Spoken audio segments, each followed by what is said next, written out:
తెలంగాణ అసెంబ్లీలో రిజర్వేషన్ల పెంపు బిల్లు చర్చ జరుగుతున్న సమయంలో మాటల తూటాలు పేలాయి. ముఖ్యంగా సీఎం కేసీఆర్, కాంగ్రెస్ నేత జీవన్ రెడ్డిల మధ్య పంచులు పడ్డాయి. వర్గీకరణ గాని రిజర్వేషన్ గాని రాష్ట్రాలకే వెసులుబాటు ఇవ్వాలని కేంద్ర ప్రభుత్వాన్ని నేను ఎందుకు అప్పీల్ చేస్తా ఉన్నా అంటే, ఈ రోజు వర్గీకరణ కోసం మనం పోరాటం చేస్తా ఉన్నాం. తెలంగాణ రాష్ట్రమైన తర్వాత కూడా ఇదే శాసనసభలో వర్గీకరణ కోసం మనం రిజల్యూషన్ చేసి పంపించున్నాం. మన చిత్తశుద్ధిని కూడా చాటుకున్నాం. నేను ఉప ముఖ్యమంత్రి కడియం శ్రీహరి గారు ప్రత్యేకంగా కూడా ప్రధానమంత్రి గారిని కలిసి అప్పీల్ కూడా చేయడం జరిగింది, పలు సందర్భాల్లో కోరడం జరిగింది. కానీ ఆ అంశం అక్కడ స్టక్ అయి ఉంది. ఎందుకంటే కొన్ని రాష్ట్రాల వాళ్ళకి ఇష్టం లేదు. అందుకోసమే కేంద్రం విజ్ఞతతోని ప్రవర్తించి ఇటువంటి అంశాలు వెసులుబాటు రాష్ట్ర ప్రభుత్వాలకే వదిలివేసినట్టయితే దేశంలో ఘర్షణాత్మక వైఖరి తప్పేటువంటి అవకాశం ఉంటుంది. టీఆర్ఎస్ పార్టీ వాళ్ళ ఎన్నికల ప్రణాళికలు ఇప్పుడే గౌరవ ముఖ్యమంత్రి గారు పేర్కొన్నారు. अगर टीआरएस पार्टी हुकूमत में आए तो 4 महीने के अंदर 12% रिजर्वेशन हम अमल में लाएंगे बोल के चुनाव में वादा करें. 4 महीने में अमल में लाने की बात बाजू रखिए. कम से कम कमीशन भी नहीं डाले. 9 महीने तक कमीशन नहीं डाले साहब.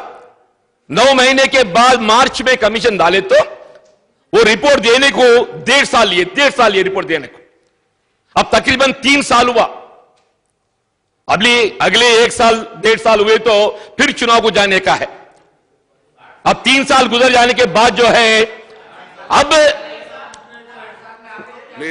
Please silence. ఇప్పుడు నేను ఫ్యాక్ట్స్ మీద మాట్లాడుతున్నాను. మీరు దీన్ని వినే ఓపిక లేకుండా మేమేం చేయలేమంటున్నాను. నేను జీవన్ రెడ్డి గారిని అదొక అప్పీల్ అధ్యక్ష. అది మంచి అయినా చెడ్డ అయినా ముస్లింలకు 4% రిజర్వేషన్ తెచ్చింది మీరు. అరే నేను చెప్పే ఇప్పుడు ఇది కాదు. 4% రిజర్వేషన్ ఖచ్చితంగా కాంగ్రెస్ పార్టీ తెచ్చింది, దాన్ని ఎవరు కాదంటారండి. కానీ ఎప్పుడండి మీ 40 సంవత్సరాల పాలన తర్వాత ఇక 4 సార్లు అంటే మీరు 40 సార్లు అయింది మరి మీరు తెచ్చే వరకు. మీరు అంత గొప్ప పార్టీ అయితే దేశంలో ముందే తెచ్చి ఉండాలి కదా. ఇప్పుడు నేను ఏమంటాను, ఇంత గొప్ప చరిత్రాత్మకమైన బిల్లు మాట్లాడేటప్పుడు 4 మహినే లాతే అని ఇవాళ చెప్పినండి, ఆడ చెప్పినామండి. విషయం ఏంటంటే అధ్యక్ష స్పిరిట్ ఈస్ ప్లీజ్ సైలెన్స్. అధ్యక్ష ప్లీజ్ సైలెన్స్. ఒక నిమిషం అండి, నేను మళ్ళా చెప్తా ఉన్నా. ఆ సందర్భంలో జరిగిన అనేక వాదోపవాదాల్లో 150 సార్లు నేను డిబేట్లలో పార్టిసిపేట్ అయిన అధ్యక్ష. ఎస్, ఆ రోజు మేము చెప్పింది ఏంటంటే ఇమీడియట్గా కొన్ని మాసాలలోనే తప్పకుండా దాని ప్రక్రియ ప్రారంభిస్తామని చెప్పినాను. ఒక రిజర్వేషన్ దేవాలి, అంటే ఖచ్చితంగా కమిషన్ వేయాలి. ఆ కమిషన్ ఇస్తే మళ్ళీ బీసీ కమిషన్ పోవాలి. It takes time. Definitely cabinet తీర్మానం ముందే చేసినాం మేము. మా క్యాబినెట్ తీర్మానం 2 మहीने చేసినాం. మీరు 4 महीने అంటున్నారు కానీ సిర్ఫ్ 2 महीने. సెకండ్ మంత్లో జరిగిన క్యాబినెట్ తీర్మానంలో పాస్ చేసి కమిషన్ అపాయింట్ చేసినాం ఇమీడియట్గా.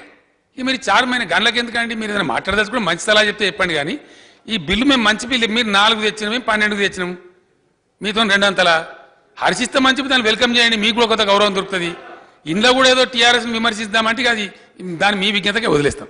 టీఆర్ఎస్ పార్టీని విమర్శ చేయాలి అనే ఒక దృక్పథం మాకే ఉన్నట్టయితే ఇవాళ ఈ బిల్లు యొక్క ఆవశ్యకత, వీళ్ళ ముస్లింలలో ఉండేటటువంటి ఒక సామాజిక ఆర్థిక వెనుకబాటుతానికి గురైనటువంటి వారికి ఏ విధంగా బీసీ ఈ రిజర్వేషన్ కల్పించాల్సిన ఆవశ్యకత ఉన్నదో మేము సమర్థించడం అధ్యక్ష అంటున్నాను.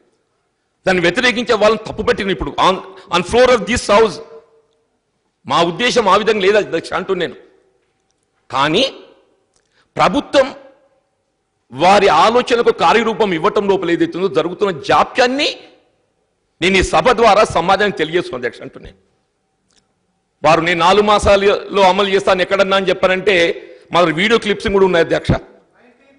వీడియో క్లిప్సింగ్ కూడా ఉన్నాయి. వారి దగ్గర వీడియో ఉంది, నా దగ్గర కూడా వీడియో ఉంది. 2 monthsనే మేము క్యాబినెట్ తీర్మానం చేసి కమిషన్కు ఆదేశించినటువంటి వీడియో క్లిప్పింగ్ కూడా ఉంది. ఆ రోజు కూడా వీడియో ప్రెస్ కాన్ఫరెన్స్ నేనే మాట్లాడినా, ఆ వీడియో కూడా ఉంది. ఎందుకంటే ఈ వీడియోలో కథ వాళ్ళకి కావాల్సింది రిజర్వేషన్ ఫలాలు అందాలి. రిజర్వేషన్ ఫలాలు అందినాయా? ఇవాళ 4 మాసాల్లో మీరు అందిస్తా అన్న రిజర్వేషన్ ఫలాలు వారికి అందినాయని అడుగుతున్నాను. అంతే తప్ప ఏదైతున్నదో మేము క్యాబినెట్ తీర్మానం చేసినాం. ఇవాళ కూడా బిల్ పెట్టిండ్రు అధ్యక్ష, ఇవాళ కూడా మీరు బిల్ పెట్టిండ్రు. దీని ఫలితం ఏ విధంగా ఉండబోతుందో దయచేసి ఊహించారు అధ్యక్ష. గౌరవ ముఖ్యమంత్రి గారు ఏదైతుందో ఇప్పుడే సభలో తెలియజేశారు. మేము కేంద్ర ప్రభుత్వాలు విజ్ఞప్తి చేయబోతున్నాము. దేశమంతా ఒకే విధమైన ఒక పాలసీ ఉండాలి. కేంద్ర ప్రభుత్వాన్ని నీతి ఆయోగ్ సమావేశంలో ఏదైతుందో మేము దీన్ని ప్రధాన అంశంగా చేస్తామని చెప్పాను. నేనేమంటున్నా అధ్యక్ష, ఇక్కడ మనం బిల్లు ప్రతిపాదించగానే సరిపోదు అధ్యక్ష, ఆమోదించుకోవడం సరిపోదు. We are supporting it, we are for it. కానీ ఇది అమలుకి ఏ విధంగా తీసుకురాగలుగుతాం అనేది అది మన స్పష్టత కావాలి. ఇవాళ మీరు పేర్కొన్న ఇందిరా సాహ్ని కేసే కానివ్వండి, ఇతర సుప్రీంకోర్టు జడ్జిమెంట్సే కానివ్వండి కాక, ఇవన్నీ లీగల్ స్క్రూటీలో నిలబడాల్సినటువంటి ఒక ఆవశ్యకత ఉంది. ఇవాళ ఎప్పుడు వాస్తవంగా ఏదైతుందో state government can enact the act on their own also.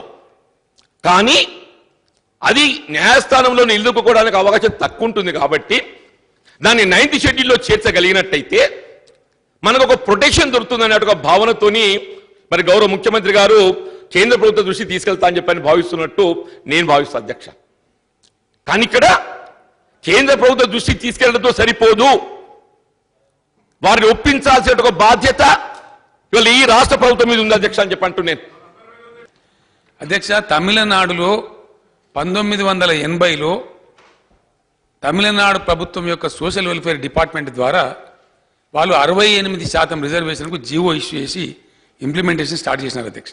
Tamil Nadu ప్రభుత్వం ఆ రోజు ఉన్నటువంటి పివి నరసింహారావు గారి ప్రభుత్వాన్ని అప్రోచ్ అయితే పివి నరసింహారావు గారి ప్రభుత్వమే తమిళనాడు ప్రభుత్వానికి అడ్వైజ్ చేసి మీరు మీ శాసనసభలో తీర్మానం చట్టం పాస్ చేసుకొని తీసుకొని రండి, గౌరవ రాష్ట్రపతి గారి అసెంట్ ఇప్పించి 9th షెడ్యూల్లో పెట్టేస్తాం, మీకు రక్షణ వస్తుందని చెప్పారు అధ్యక్ష.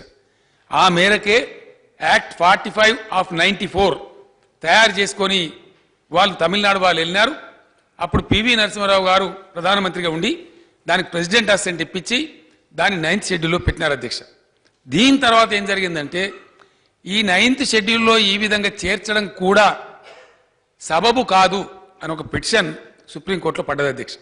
ఇప్పుడు అది యాజ్ ఇట్ ఈస్గా జీవన్ రెడ్డి గారు ప్రస్తావించారు కాబట్టి నేను ఒక మాట సార్ అందరికీ కూడా తెలియాలి కదా, ఇది సుప్రీంకోర్టు పరిశీలనలో ఉంది. ఏది 9th షెడ్యూల్లో చేర్చడం కూడా సబబా బేసబబా కరెక్టా కాదా అనే విషయం ఇప్పుడు సుప్రీంకోర్టు పరిశీలనలో ఉంది. నేను ముందు నుంచి చెప్పిన పద్ధతి అధ్యక్ష, ఈరోజు supreme court judgement almost law of the కంట్రీలా ఉంటుంది. సుప్రీంకోర్టు జడ్జిమెంట్ కాదని చెప్పి 50% ఎక్కువ అమలు జరగాలంటే 9th షెడ్యూల్ ఒకటే మార్గం, డెఫినెట్గా అంతకుమించి మార్గం లేదు. ఆ 9th షెడ్యూల్ కోసం కూడా ఈరోజు మనం అవలంబిస్తున్నది ఏంటంటే తమిళనాడు యాక్ట్ ఏదైతే 45 ఆఫ్ 94 ఉందో ఎగ్జాక్ట్గా ఒక అక్షరం కూడా తేడా లేకుండా రాష్ట్రం పేరు మాత్రమే మార్చి మనం చట్టం తీసుకొని పోతున్నాం అధ్యక్ష. అప్పుడు ఏం జరుగుతుంది అధ్యక్ష, ఖచ్చితంగా తమిళనాడును స్వీకరించి అక్కడ 69% రిజర్వేషన్ అమలును ఒప్పుకుంటున్నటువంటి కేంద్రం మనది కూడా సచ్చినట్టు ఖచ్చితంగా 9th షెడ్యూల్లో పెట్టాలి. ఒకవేళ పెట్టకపోతే ఖచ్చితంగా మనం సుప్రీంకోర్టు కూడా పోయేటువంటి అవకాశం మనకు ఉంటుంది. ఇది ఇండియాలో ఉండే టాప్ మోస్ట్ లీగల్ అడ్వైజర్స్తోనే మాట్లాడే ఈ నిర్ణయానికి వచ్చినాం. ఇలా గౌరవ ముఖ్యమంత్రి గారు ఏదైతే ఉందో శాసనసభ సాక్షిగా ఇలా సభ్య సమాజాన్నే కాదు ప్రత్యేకంగా ముస్లిం సమాజాన్ని తప్పుదో పట్టిస్తున్న అధ్యక్ష అంటున్నాను. ఇవాళ మీకు ఈ ఎన్డీఏ ప్రభుత్వం 9th షెడ్యూల్లో చేర్చిన విశ్వాసం మీకున్నదా?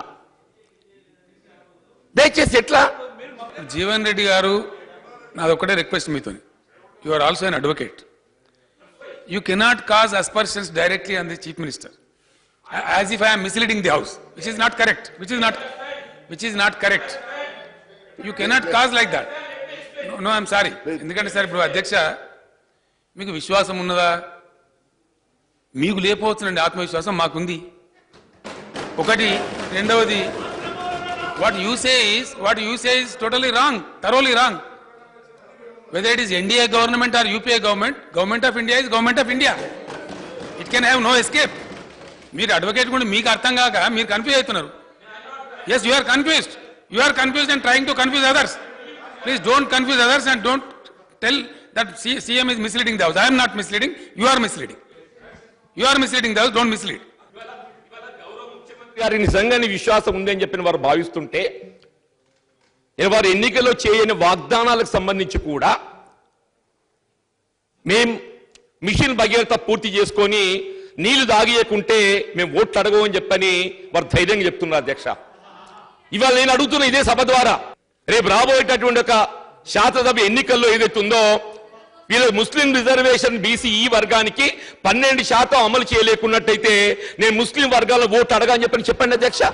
ఇది తమిళనాడు ప్రభుత్వానికి సంబంధించిన ఒక అంశం ఇలా సుప్రీంకోర్టు పరిశీలన ఉన్నది. ఇలా సుప్రీంకోర్టు ఏదైనా తీర్పు ఇవ్వబోయినట్టయితే that's binding only for Tamil Nadu subject, that's not for entire nation, that's not for entire nation. It is really unfortunate to hear from an advocate like this. The judgment of Supreme Court becomes law for the nation. My dear learned advocate friend, please try to know it. Tamil Nadu సంబంధించిన judgement తమిళనాడుకే పరిమితం కాదు అధ్యక్ష. Covered matter అని చెప్పి supreme court judgement ఉన్నా high court judgement ఉన్నా ఇంకో మ్యాటర్లో ఇది కవర్డ్ మ్యాటర్ అని వాదిస్తారు అడ్వకేట్స్. మరి మీరు అడ్వకేట్ అయి ఉండి రాజకీయాల కోసం ఇంత ఘోరంగా మాట్లాడడం అనేది చాలా దుర్మార్గం అధ్యక్ష. It is not that reservation has not exceeded 50%. It has already exceeded. It is under implementation in 7 states of the country. 7 రాష్ట్రాల్లో ఉంది. 5 రాష్ట్రాలు, మన 50 ఎక్సీడ్ కాలేదు కానీ 5 రాష్ట్రాల్లో ఎక్సీడ్ అయి ఉంది. 80% రిజర్వేషన్ అమలు చేసే రాష్ట్రాలు కూడా ఉన్నాయి, 60 చేసే రాష్ట్రాలు కూడా ఉన్నాయి, 69 చేస్తున్న తమిళనాడు కూడా ఉంది. సుప్రీంకోర్టు పరిశీలనలో ఉన్న అంశం అధ్యక్ష, వారి జడ్జిమెంట్లోనే వారు చెప్పినారు తమిళనాడుకు పరిమితమై ఉండదు అది. అందుకే ఇంత టైం పడతా ఉంది. నేనేమంటున్నాను అధ్యక్ష, మేము పెట్టుకున్నటువంటి పద్ధతి ఆ రోజు కూడా నేను చెప్పిన, ఈ రోజు కాదు. ఎన్నికలకు చాలా ముందు చాలా సభలలో చాలా టేబుల్ నా దగ్గర ఉన్నాయి. ఇప్పుడు అందులో నేను స్పష్టంగా చెప్పింది ఏంటంటే, ఉన్న ఏకైక మార్గం సుప్రీంకోర్టు ఒక షరతు విధించిన తర్వాత మన ముందున్న ఏకైక మార్గం మనం పార్లమెంట్ రూట్లో 9th షెడ్యూల్లో పోవడం తప్ప వేరే లేదు. అదే పందాలో మేము కూడా సాధిస్తామని చెప్పినాం అధ్యక్ష. నేను మళ్ళా చెప్తా ఉన్నా, నేను ఇలా భారత ప్రభుత్వానికి అప్పీల్ కూడా చేసిన. ఇవన్నీ ఒక రాష్ట్రం నుంచే లేదు అధ్యక్ష. ఇలా రాజస్థాన్ రాష్ట్రం ఎక్కడైతే భారతీయ జనతా పార్టీ పరిపాలన చేస్తూ ఉందో, రాజస్థాన్ రాష్ట్రానికి సంబంధించి గుజ్జర్లు జాట్లు అక్కడ ఉద్యమాలు చేస్తే ఆ ప్రభుత్వం కూడా 68% పెంచుకుంటామని చెప్పి తీర్మానం చేసి కేంద్రానికి పంపించున్నది, అక్కడ పెండింగ్లో ఉన్నది. మహారాష్ట్ర వాళ్ళు పంపించున్నారు, వాళ్ళు కూడా పెండింగ్లో ఉన్నది. ఒక తెలంగాణనే పోతలేము అధ్యక్ష. ఈ సమస్య ఒక తెలంగాణకే లేదు. ఏదో కొడుగుడు మీద ఈకలు బీకి టీఆర్ఎస్ ప్రభుత్వాన్ని బదనాం చేయొచ్చు అనుకుంటే అందులో మాత్రం మీరు సక్సెస్ కాలేరనే మనం చేస్తా ఉన్నాం.